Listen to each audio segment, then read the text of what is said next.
Na ganyan. Hindi, isipin mo, para mababayaran yung utang ng Pilipinas, Dapat yun yung dapat magbayad. mong bayaran. Oo. Ganun kalaki. Isipin mo kasi may pinsan akong baby pa, 1 taong gulang. Isipin mo yung ganun, may pamangkin ka, bata, baby pa, di ba? Oo, kasi Isipin Baby mo, Elix, hello. di ba? As early as that age, Oo. yan na yung utang niya. Yun nga. Kasi syempre, ang hirap ano to, no? Ang hirap, kasi ang Hindi ka required bayaran, pero at the same time, kung iisipin mo na yan yung utang ng gobyerno natin, kung magbabayad tayo ng bawat isa na ganyan, oo. masusolusyonan yun. Oo. Kaya lang, wala naman eh. saan tayo kukuha? Oh, yun nga. Wala tayong Utangin pambayad. ulit natin. Oo. Utangin para may pambayad ng utang. Correct. Pantapal-tapal lang. Pero nga partner, sabi nga dito, iniuugnay ang naturang pagtaas sa net issuance ng government securities sa local and external lenders.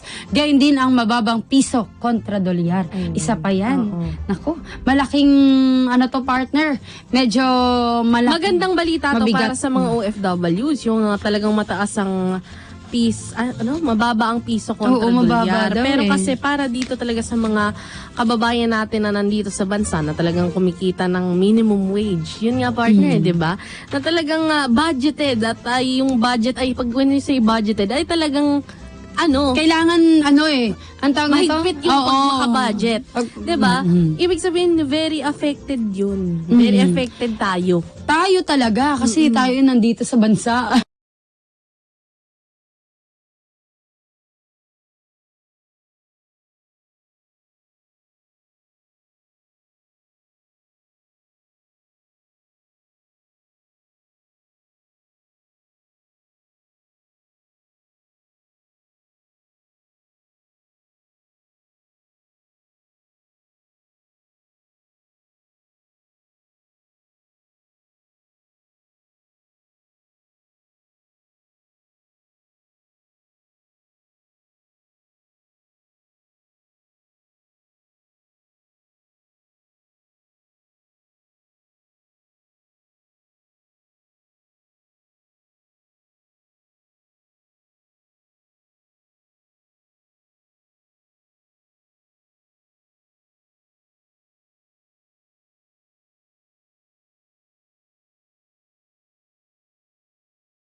The National Museum building and its surrounding areas, quote, match our requirements for the inauguration. The National Museum, formerly known as the Old Legislative Building, was completed in 1926. It was the venue for the inauguration of Presidents Manuel Quezon in 1935, Jose Laurel in 1943, and Manuel Rojas in 1946. It was also the site of a massive protest against Bongbong Marcos's father and namesake, the late dictator Ferdinand Marcos, in 1970. Thousands of people, most of them students, gathered outside the building while Marcos delivered his State of the Nation address. Now, that marked the beginning of what was known as the First Quarter Storm. Marcos's inauguration venue appears to be a break from tradition. His father, Ferdinand Sr., had his first inauguration as the nation's 10th president in 1965 at the Carino Grandstand in Manila. The same venue was used for former President Fidel Ramos's oath-taking in 1992. The oath of office was administered by then Supreme Court Chief Justice Andres Narvasa. While former President Joseph Erap Estrada took his oath at the Baraswain Church in Bulacan in 1998, he gave his inaugural speech at the Carino Grandstand. Gloria Macapagal Arroyo was first sworn in as president in January 2001 at the EDSA Shrine after Estrada left Malacanang and stepped down from office following the second EDSA revolution. 3 years later, Arroyo did deliver her inauguration speech at the Carino Grandstand before taking her oath of office in Cebu. Now, this marked her second term and a full 6-year term as president. The inauguration site of the late former President Noynoy Aquino was also the Carino Grandstand in 2010, while President Rodrigo Duterte's oath-taking took place in Malacanang. Incoming Presidential Management Staff Secretary Naida Amping saying the Carino Grandstand was considered for President-elect Marcos's inauguration, but they chose not to disrupt operations of a number of COVID-19 field hospitals in the area. The Commission on Elections is incomplete for a second time this year as 3 seats in the en banc are again left empty. That after Congress bypassed the appointments of Chairman Saidamen Pangarungan and Commissioners George Garcia and Amy Neri. COMELEC has no official leader as of now, with 4 remaining commissioners unable to meet yesterday, also because of incomplete attendance. They have not designated an acting chairman, which will likely be most senior Commissioner Socorro Inding. A retired poll official says work will take a hit. 7 is always better than just 4. Itong mga panahong ito, ang mabigat na trabaho talaga, yung pag-resolve ng yung mga naiwang disqualification cases, yung mga cancellation cases, yung mga failure of election, yung mga annulment of proclamation cases. Usually merong goal talaga dyan na dapat matapos as many as possible, na kung pwede lahat, by June 30, the start of the term. So that will be the biggest challenge. Still pending before the COMELEC is the disqualification case filed by a group, Pudno Nga Ilocano, against now President-elect Bongbong Marcos, as well as the suspended elections for nearly 2,000 Filipino voters in Shanghai, China. The en banc is set to approve the resumption of voter registration by June or July, ahead of the December 5 barangay elections. President Duterte, however, can no longer name new COMELEC officials because of a ban on midnight appointees. Former COMELEC Commissioner George Garcia urging the poll body to lease new vote-counting machines. Speaking to CNN Philippines, Garcia says this is to pave the way for the conduct of smoother and more organized elections in the years ahead. He cites reports of a number of machine glitches in the May 9 polls. As per our estimate, we need to really retire 97,000 vote-counting machines, and we cannot afford to use this anymore by the next election of 2025. The proper estimate, the right estimate is really 10 billion pesos to rent or lease this almost 100,000 machines. We are hoping that our Congress will be willing to invest on at least the lease of these machines, so that at least we can guarantee that the problems of 2022 will not happen again. Meanwhile, information technology experts call on COMELEC to shift to a hybrid election system and replace Smartmatic as the technology provider for the 2025 midterm polls. The experts say there are questions about the credibility of the May 9 elections because the counting of votes at the precinct level was not transparent. They claim a closer look at the transmission data supposedly show a distinct pattern of votes for each presidential and vice presidential candidate. A hybrid election system involves manual counting of votes at the precinct level and the electronic transmission of results for canvassing. While experts deny insinuating that cheating happened in the recent elections, they say COMELEC should tap a new technology provider to avoid questions on the credibility of the next polls. What I suggest instead is that we employ a hybrid system. Briefly, this system will entail manual precinct counting for transparency and automated canvassing for speed. They also urged COMELEC to allow a citizen-led audit of secure digital or SD cards to check if these have been programmed beforehand. Two officials of controversial medical supplier Pharmaly Pharmaceutical have been released from detention at the Pasay City Jail after 6 months. They were held for refusing to submit financial documents sought by the Senate Blue Ribbon panel. Amer Santos reports. They have been at the center of a corruption scandal for the past year. On Thursday morning, Pharmaly executives Mohit Dargani and Lincoln Ong walked free from the Pasay City Jail. They were held for more than 6 months for failing to submit financial documents linked to Pharmaly's alleged anomalous supply deals with the government worth billions of pesos during the pandemic. Ong, Pharmaly director, was first cited in contempt in September for allegedly lying during the Blue Ribbon Committee hearings. Dargani, Pharmaly's corporate secretary and treasurer, was arrested in November after trying to leave the country. Senate President Tito Soto signed their release orders as soon as the chamber adjourned session on Wednesday. He sent me a text. Nakalagay din sa text ko, I disagree, but you're the Senate President. I bow to your leadership. Why withhold documents from the Senate? Dargani and Ong's lawyers said they were confidential and they did not trust the Blue Ribbon's probe. Even before, I have been exploring that possibility with them na kung okay ba sa kanila na mag-executive session just for us to, to reach out to possibly make a compromise. Pero masyado po kasing nasaktan na rin po yung mga kliyente ko kaya nagmatigas na rin po. So I don't think that they have regretted one bit na nakulong sila. Yung paninindigan nila is intact, their dignity is intact. Ang ginagawa na lang po ni Senador Gordo, nagmamarites na lang eh. Tinitignan niya, kumita daw ng ganito, kumita ng ganon, may magagarang sasakyan. Hindi naman po yun public issue eh. Ang negosyante siyempre is in business to earn money. Kung kumita ka ng malaki, what business is that of Congress? To be blunt about it.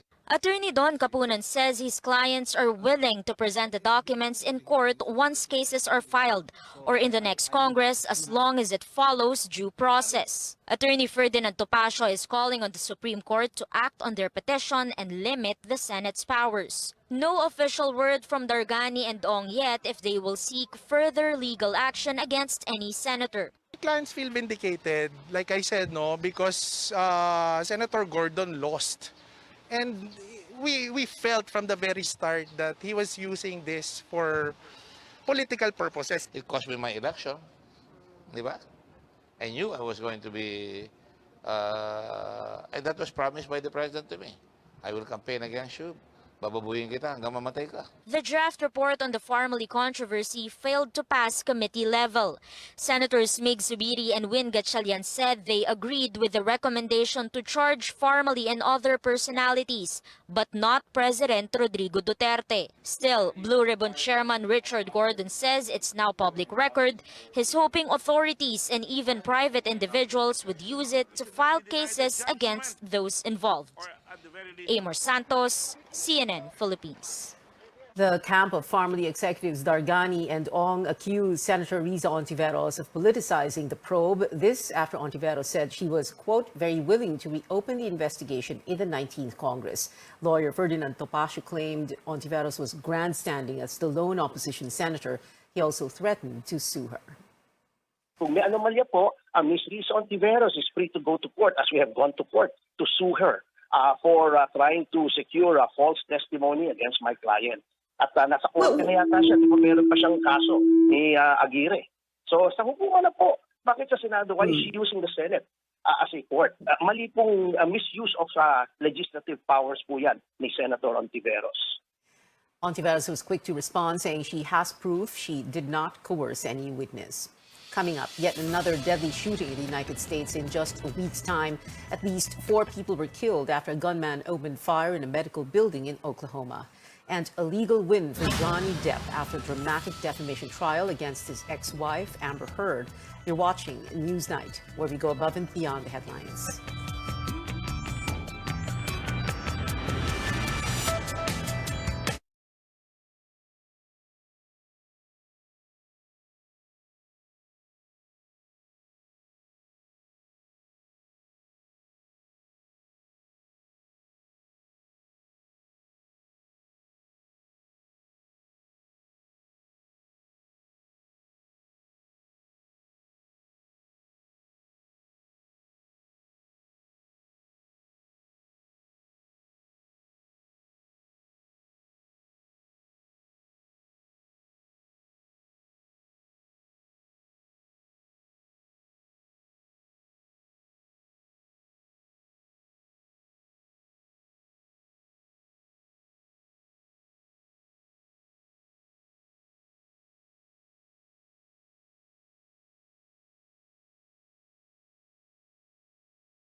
Welcome back. More cases of African swine fever in parts of the country. 37 barangays in 10 cities and towns now have active cases, a jump from only 12 barangays on May 12th. An agriculture official says most of these were from backyard farms, with farmers likely unaware of the virus. Among the signs of ASF on hogs are high fever, decreased appetite and weakness, red blotchy skin or skin lesions, diarrhea, vomiting, coughing, and difficulty in breathing. Ang nagiging problema kasi natin dito ay yung more than 2 weeks na to or even 3 weeks. Ang problema natin dito dahil yung mga farmers hindi naman sila aware dun sa disease situation, much less dun sa mga signs, no? So pag first time na nagkaroon ng off-feeding yung hayop, hindi naman sila nagre-report. Yun yung isang problema natin sa backyard. They won't bother na magpunta sa authorities kung nanamla yung baboy nila. Yung ganun yung iba magkakaroon pa ng bentahan. So mas mabilis yung kalat. Rapid test kits are available in affected areas, while the phase 2 trial of the ASF vaccine from Thailand will likely begin this month.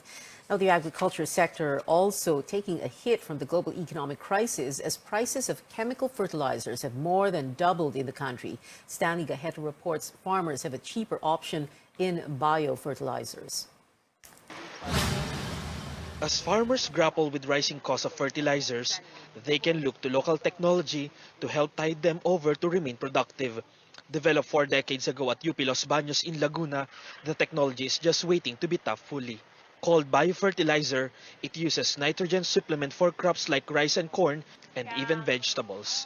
A researcher says this could reduce fertilizer cost by half. This BioN can reduce the usage of chemical fertilizer. Using this BioN by only 5 packets per hectare, it can supplement the need of nitrogen requirements of the plants. BioN is a combination of compounds used for plants, pulverized wood charcoal, and garden soil. An expert says the technology can increase yield by 11%. This could help a lot because you are reducing the usage of chemical fertilizer. First, less pollution, environment friendly, this our microorganism. Farmer Pio Javier uses inputs like BioN that result in better rice production. Magkakaroon daw ng 20 hanggang 40% na katipiran sa paggamit ng nitrogen fertilizer. Yung roots ng palay ay talagang humahaba. So ultimately, kapag humaba yung roots niya, mas marami yung mag-absorb ng nutrients sa soil. Javier says the use of biofertilizer improves the quality of produce. Kahit malapit ka na mag-harvest, yung dahon ng palay ay green na green pa rin. The UP Los Baños Biotechnology says bio and biofertilizer innovation can help improve crop yield while maintaining soil health, a possible solution to global fertilizer shortage and looming food shortage in the country. The Department of Science and Technology, PICARD, initially funded the research project years ago as it saw the potential of the biofertilizer research before and how it could help the agriculture sector. Siyempre compared sa chemical fertilizer, medyo sumusunod lang yung mga biofertilizers natin kasi nasa forefront pa rin yung mga chemical fertilizers kasi in terms of competition sa industry. UPLB Biotech now produces about 20,000 packets of Bio-N or 80,000 packets per month, helping more farmers in the Philippines. Stanley Guete, CNN Philippines. Business tycoon Enrique Razon is gearing up to purchase a majority stake in the country's only natural gas field in Palawan. Razon's infrastructure company, Prime Infra Holdings, says acquisition talks have begun and will close with consent from the Energy Department and the Philippine National Oil Company Exploration. Malampaya is 90% owned by Udena Corporation of Dennis Uy, one of President Duterte's campaign donors in 2016. Uy has expressed optimism about the Razon Group's participation in the project. Razon's firm says it will grant interviews once the deal has been sealed. Neither disclosed how much shares are involved. The Malampaya service contract will expire in 2 years, and the gas field is expected to run dry by 2027. Malampaya supplies about a fifth of the country's power requirements. News overseas now. From one deadly shooting to another in just a week's time, the U.S. state of Oklahoma has joined other areas mourning recent attacks after 4 people were killed in the city of Tulsa on Wednesday. A gunman who was found dead by police opened fire on the 2nd floor of a medical building. This is the latest instance of gun violence in the U.S. following the tragic school shooting in the state of Texas just last week. CNN's Reed Binion now takes us to the crime scene in Tulsa. At least 4 people were shot and killed at a Tulsa medical building late Wednesday afternoon. Police say they believe the shooter took his own life. Right now, the suspect, we do not have an identity. That we believe we're getting close on the identity of the suspect. He is a black male, estimated to be 35 to 40 years old, and we have confirmed he had 1 long gun, a rifle, and 1 handgun. From what I understand is that the shooter had an issue with a specific position and that the shooter could not find this position, and that elicited, his behavior at the shootings. A Tulsa police captain says the shooting is being treated as a catastrophic scene, requiring a mass evacuation of the building. Police say the building has hundreds of rooms that must be cleared during the evacuation. The scene is fairly limited to 1 section of that floor on the 2nd floor, and officers are currently and detectives interviewing witnesses. I'm Reed Binion reporting. The White House says it is closely monitoring the situation and has reached out to state and local officials about the incident. Now, still in the U.S., Pfizer has asked the Food and Drug Administration to allow the emergency use of its vaccine for children 6 months to 5 years old. It said trial results show the doses have an efficacy rate of about 80.3% against symptomatic COVID-19 in that age group. A different story in North Korea, where the COVID-19 situation is said to be getting worse. North Korean state media reporting the outbreak has subsided, but the WHO suspects underreporting figures, saying it is working with neighbors South Korea and China to find out what the real situation is like on the ground. Now, speaking of case reporting, French researchers say dogs may do a better job in detecting COVID-19 than rapid tests. Based on their study, specially trained canines sniffing sweat samples were able to detect the virus in nearly all cases, while rapid tests only picked up 84% of the infections.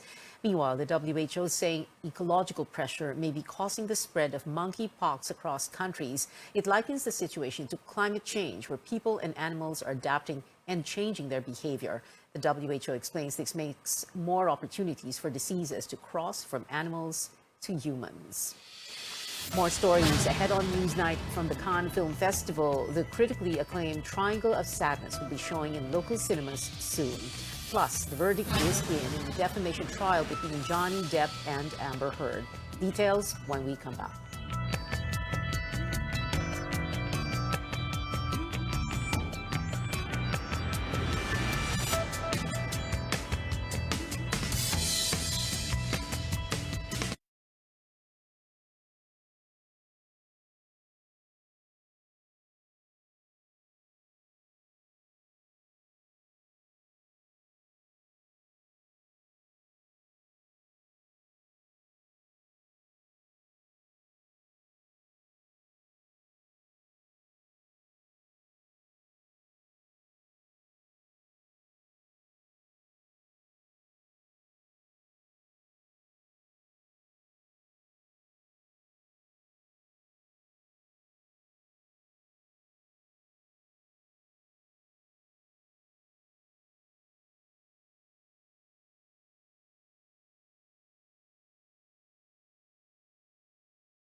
This is Newsnight on CNN Philippines. A momentous victory for the Ukrainian soccer team. They are one win closer to qualifying for this year's World Cup in Qatar.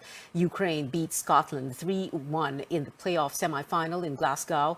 Fans, both Scottish and Ukrainian, cheered for Ukraine's first competitive game since Russia's war on the country. The squad will next face Wales on Monday. Ukraine has only qualified for the World Cup once, back in 2006. Now moving to the NBA, the Golden State Warriors and the Boston Celtics will clash in Game 1 of the finals tomorrow at 9 a.m. Philippine time. This is Golden State's sixth finals appearance in the past 8 seasons. Shifting gears, a jury found both Amber Heard and Johnny Depp liable for defamation, but Depp was awarded significantly more at $10 million in compensatory damages and $350,000 for punitive damages. The jury awarded Heard $2 million for compensatory damages. Depp sued his ex-wife over a 2018 opinion piece where she called herself a public figure representing domestic abuse. Heard countersued over statements Depp's attorney made on her abuse claims. Depp was not in court when the verdict was announced. Question. Due to circumstances surrounding the publication of the statement, it conveyed a defamatory implication to someone who saw it other than Mr. Depp. Answer, yes. Do you find that Mr. Depp has proven by clear and convincing evidence that Ms. Heard acted with actual malice? Answer, yes. 3. As to the statement appearing in the op-ed entitled A Transformative Moment for Women in the Washington Post print edition and the online op-ed, Amber Heard, I spoke up against sexual violence and faced our culture's wrath. That has to change. In the Washington Post online edition. Quote, I had the rare vantage point of seeing in real time how institutions protect men accused of abuse. Depp said in a statement that he feels at peace knowing he has accomplished his goal to, quote, reveal the truth. The actor's legal team also thanked the parties involved in the trial. Today's verdict confirms what we have said from the beginning, that the claims against Johnny Depp are defamatory and unsupported by any evidence. We are grateful, so grateful to the jury for their careful deliberation, to the judge and the court staff who have devoted an enormous amount of time and resources towards this case. Heard, meanwhile, says she is, quote, heartbroken that the mountain of evidence still was not enough to stand up to the disproportionate power, unquote, of her ex-husband. In K-pop news, girl group ITZY has a lot in store for fans. The chart-topping artists are releasing a new mini-album, Checkmate, on July 15th. Plus, ITZY is going on its first world tour, named after the new record, beginning in August. Stops in the Philippines have yet to be announced. Now, the 36 candidates for Miss World Philippines 2022 go head-to-head one last time before Coronation Night. Our Paige Javier has the details. High fashion and Filipino talent took center stage at the Miss World Philippines Charity Gala Wednesday. The event served as the backdrop for the final set of pre-pageant activities. The first ever creative wear segment showcased the culture and hometowns of the 36 candidates. Each editorial photo highlighted their roots. The beauties also lit up the runway in the top model competition, dressed in creations by Filipino designers. From 36, 10 beauties remain in the running to be the top model. 5 finalists showed off their talents through dance and song numbers. Winners of the talent show and top model competition will be announced on Coronation Night, also earning them a spot in the semi-finals. 4 crowns will be up for grabs: Miss World Philippines, Miss Supranational Philippines, Miss Eco Philippines, and Reina Hispano-Americana Filipinas. CNN Philippines will air live the Coronation Night, happening Sunday at the Mall of Asia Arena in Pasay City. Paige Javier, CNN Philippines. And hitting theaters soon is the Cannes Film Festival Palme d'Or winning film, which features one of our very own. Triangle of Sadness, a satirical dark comedy, is set to show in TBA Studios cinemas exclusively. Filipino actress Dolly De Leon plays Abigail in the award-winning movie. Dolly spoke to CNN Philippines about what this means for Pinoy actors hoping to make it in the industry overseas. marami na kaming Pilipino na umabot na sa international film setting sa industry na yon. So kaya nyo rin po, kaya nating lahat yan. Malapit na tayong mga Pinoy na magkaroon ng better representation internationally. The film's release date in the country has not yet been revealed. And that is it for now. Join me again on news.ph at 7 p.m. I'm Pia Ontiveros for Newsnight, where we go above and beyond the headlines.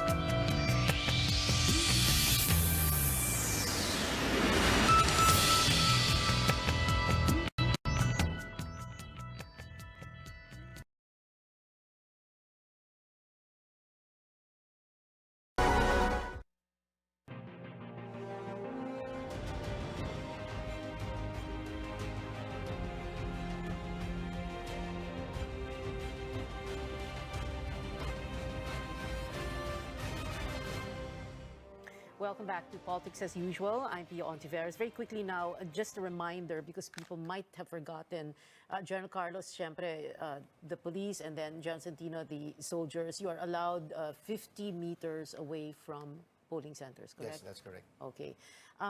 You know, there's still more to talk about with the AFP and the PNP, but let's speak first to NAMFREL and PPCRV. And I wanted to ask Mr. Lagman and Myla here, Myla Villanueva, listening to them, talking about all these scenarios, post-election scenarios before D-Day, eve of D-Day.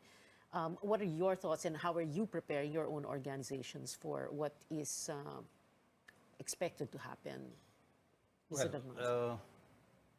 We've never had any problems with violence and things like that. And that's up to them. Yeah. We just take care of... you did a long time ago. Nung manual pa tayo. Nung manual pa, yeah. We just attend to the job that's before us. And since 2010, we've been handling the random manual audit. So that's what we concentrate on. We do some, where there are gaps and we have volunteers, then we do some poll watching, but that's not our main focus. It's really the random manual audit. Yeah. Okay. Myla Villanueva for PPCRB. Yes, Pia, we have 500,000 volunteers this May 9, and they're poll watching in 100,000 plus precincts, and around 37,000 voting centers. So we are out there, and peace and order is a big concern, and therefore each of our coordinators have been meeting with the PNP and AFP in the areas, especially the areas of concern. So we're preparing for that as well. But we have been training. This is again not the first time PPCRV has been around. But as you can see in some of the photos, our areas that we cover are very remote in certain cases. Some are urban. So there are different scenarios for our volunteers, and we really train and work with them to keep their safety, first of all, in any event. Okay. Of course, you are, like you said earlier, you are doing the partial unofficial quick count, and you are going to be receiving the election return, a digital transmission, and the hard copy. Yes. That you will compare, right? Yes. Okay. And election night, we will already know the winners, right? Well, it is called unofficial parallel count for a reason. We do not proclaim a winner despite receiving. Our real work in the unofficial parallel count is to collect the fourth copy of the return when the polling centers close. That's around 7 o'clock. By law, we are allowed to pick up a fourth copy that is a pre-transmission copy. And then, of course, copy 9 forward is a post-transmission return. So the importance of that is we pick up, imagine the scale, 106,000 precincts. We pick this all up and send it to our command center, where each of the returns will be matched against the electronic copy. So the return that the VCM sends electronically is matched twice in a double-blind scenario just to assure the public that no dagdag bawas was happening in the transmission. And in 2019, you were satisfied when you compared both the electronic copy and the hard copy, the fourth copy of the ER. Yes, back in 2019, we had 87,000 precincts. We picked up 77,000 returns, and we got a 99.995% match. So we certainly can assure the public that as they feed the ballots, there's so many questions about what happens after you feed the ballot into the machine. That transmission was well and good. That's good. 99.995% na nag-match. Okay. And earlier you were saying, of course, you're doing the unofficial count, no? And because the work of proclaiming doing the official count belongs to other groups, no, other boards of canvassers, right? Can you very briefly just remind our viewers, for example, sa local, sa national, senator, party list, president, Congress, who's going to be doing the official count, just so that people will remember? It's really always the COMELEC in any event. Therefore, the public should expect that we will stop at some point when the results are really nearing. The proclamation for national, president, vice president is really the work of the COMELEC, the Senate.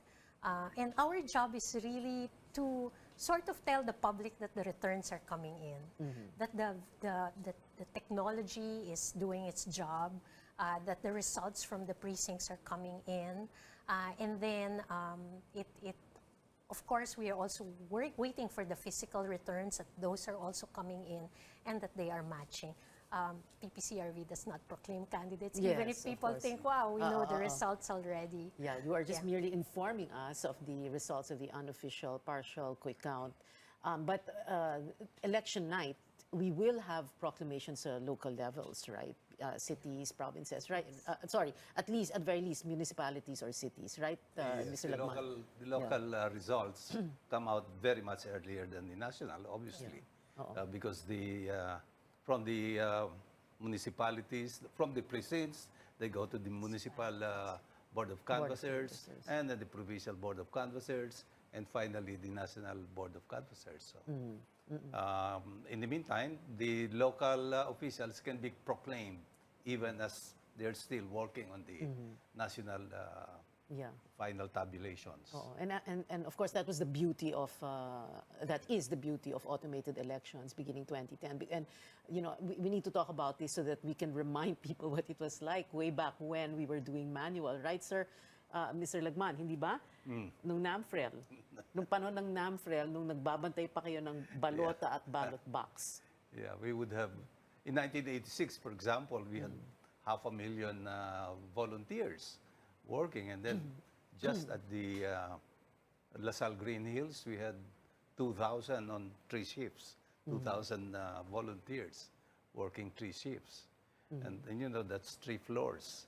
It's a good thing I was younger then. Yeah, the big dome of LaSalle. The big dome of LaSalle. Pero ibang-iba dati, no? Manual election, and then now, di ba? Less stress ngayon, right? Yeah, because first of all, it's faster. The COMELEC count then would extend up to June 30, almost. Right. And one time we were worried that they might not finish by June 30, and there might be a constitutional crisis. Because we won't have any officials come July 1. Right. June 30, inaugural day. We're supposed to inaugurate the new president and VP. Yes, Myla. I was a poll watcher, a young person back then. And in Rizal Stadium, people would be sleeping just in the stadium just to watch. No? There's something to say about the speed at which we know our results. There's less time for any cheating. The violence has gone down. And while the proclamations are happening in a very physical world, in the digital side of things, you're really knowing what's going on across local, provincial, and national positions. So it calms people down. Although for the losers, of course, they say natulog lang ako, pagising ko, natapos na. Yeah. But there's there can only be one winner, right? Yes. How many winners can there be, Myla? Correct. One lang, right? Correct. Okay, So, sige. Except for the councilors and senators. Yes, Of course. Yes, 12 senators, ilang bukal sa isang probinsya, ilang konsehal. Okay. Yes. Yeah. So yeah, I'm very much happier now that the automated system is in place. And you know, every election has something that happens. You know, it's not a perfect system in any case, but with the automated system, you can easily audit things. You can look at logs. You can ask the systems questions.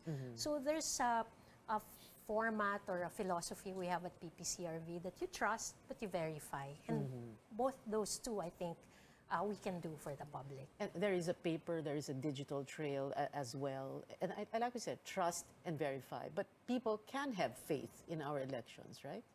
Well, let's just say that we have to be proud of our election. I mean, we still have one person, one vote.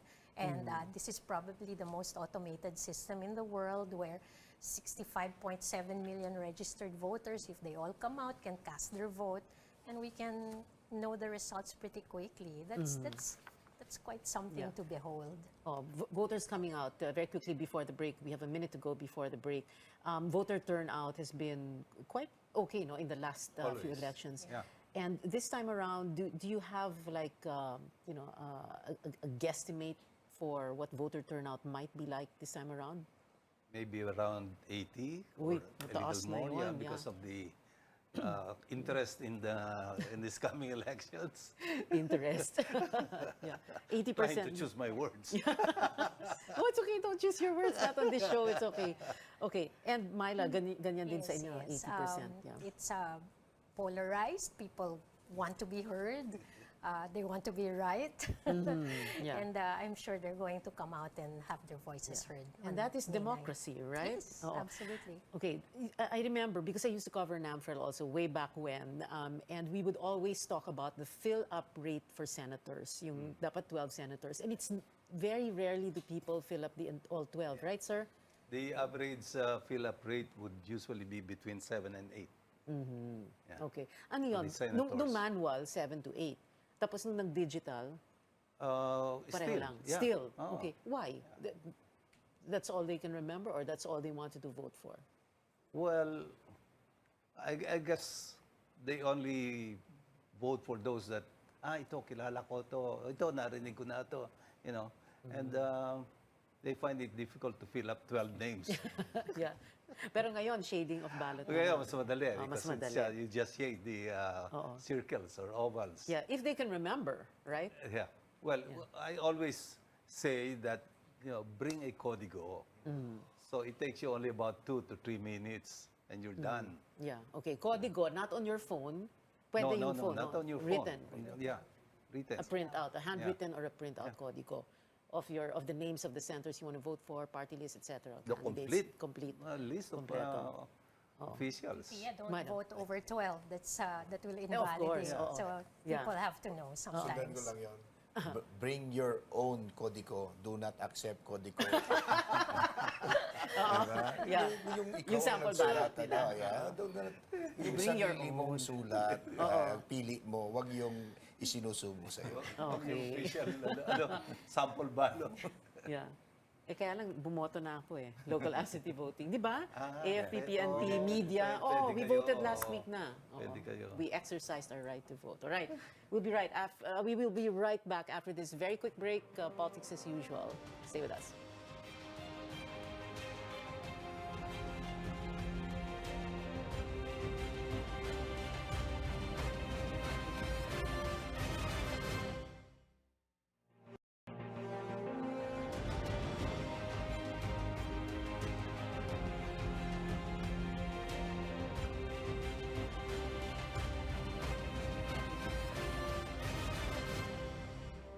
Right. Welcome back to Politics as usual. I'm Pia Ontiveros. Gus Lagman and Myla Villanueva, kodigo na kailangang dalhin na sabi nga ni John Arde, huwag kayong tatanggap ng kodigo mula sa ibang tao. Dapat may dala kayong sarili. No?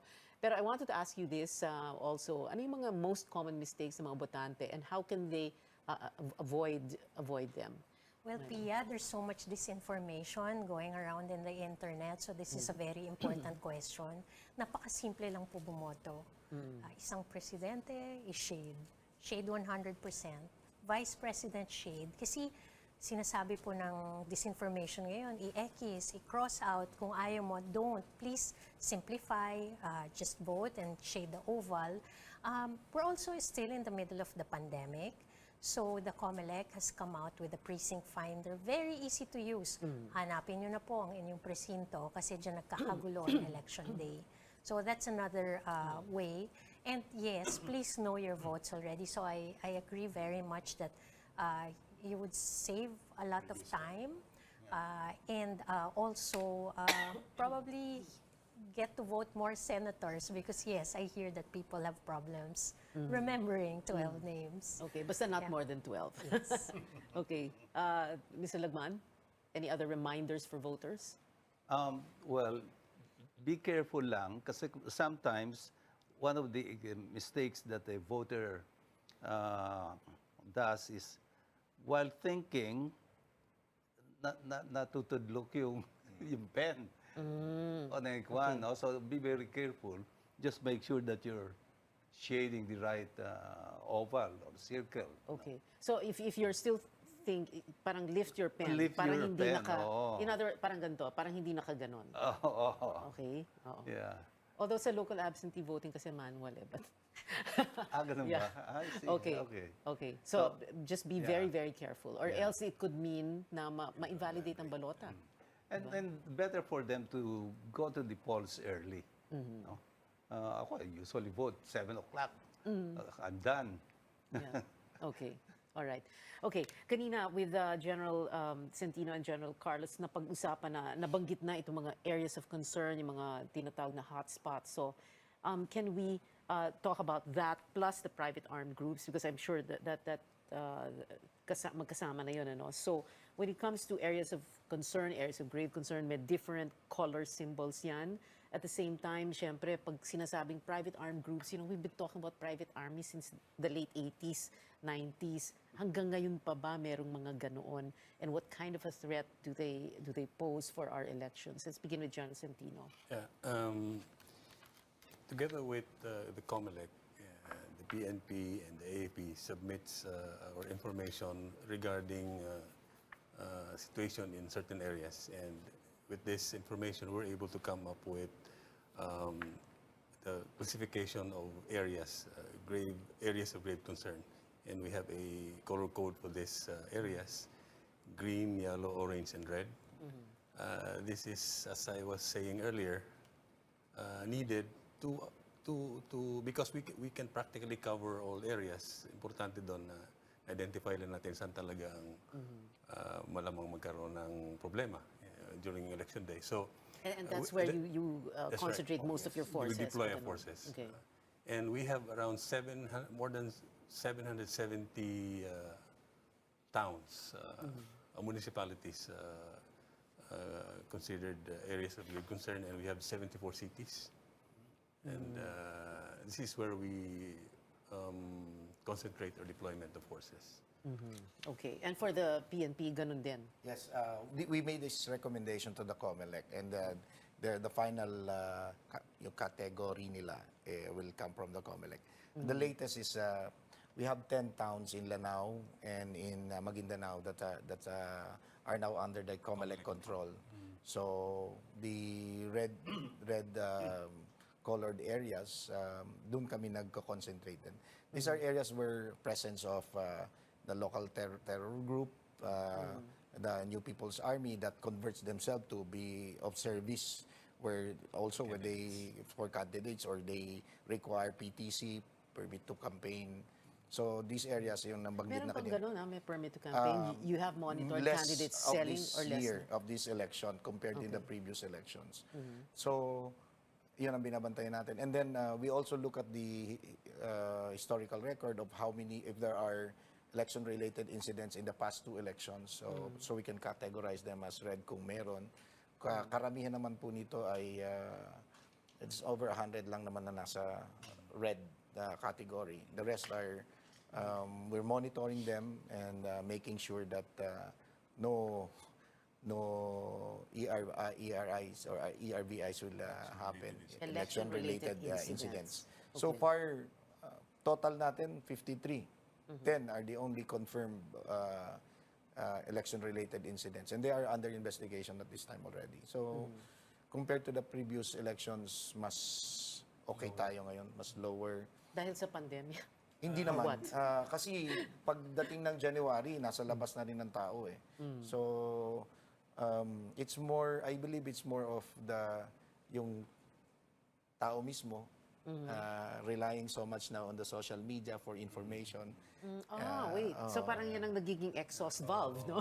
Social media. Doon na lang binubuhos. Ganun. So, kami naman, we maintain our presence in the streets by converting our quarantine control points as border control points, plus the COMELEC checkpoints. People are out now, and I hope they will be out on May 9 to vote. Walang takot, walang influensya. It's on their own. That's what we really want to happen.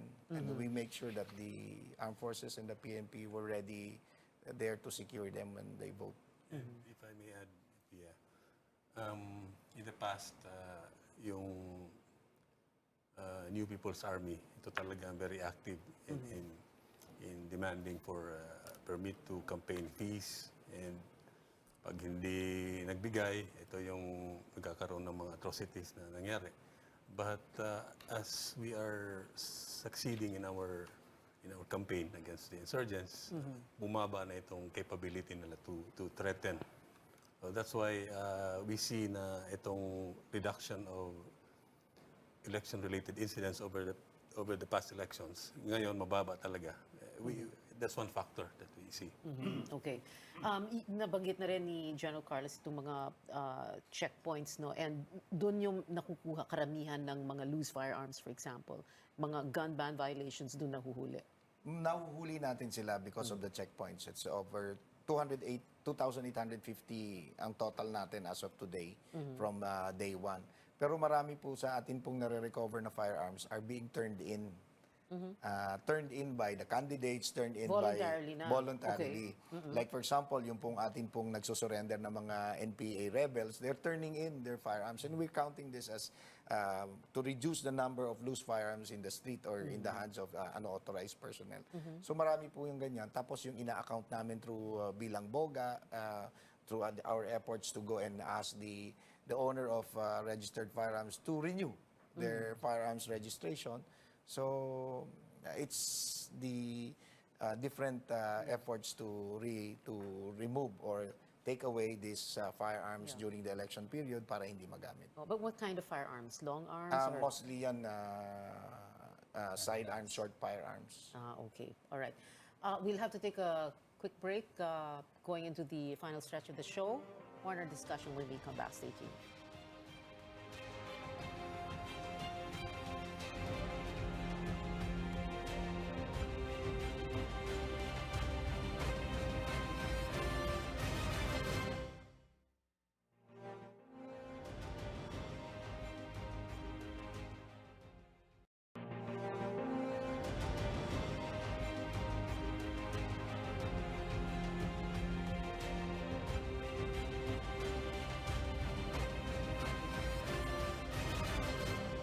We are on our final stretch. This is Politics as Usual. General Centino and General Carlos, of course, one of the big questions for you and your organizations is how, of course, soldiers and policemen can cast their votes. So that is the only thing you can do in terms of political participation, right, General Centino? That's right, Pia.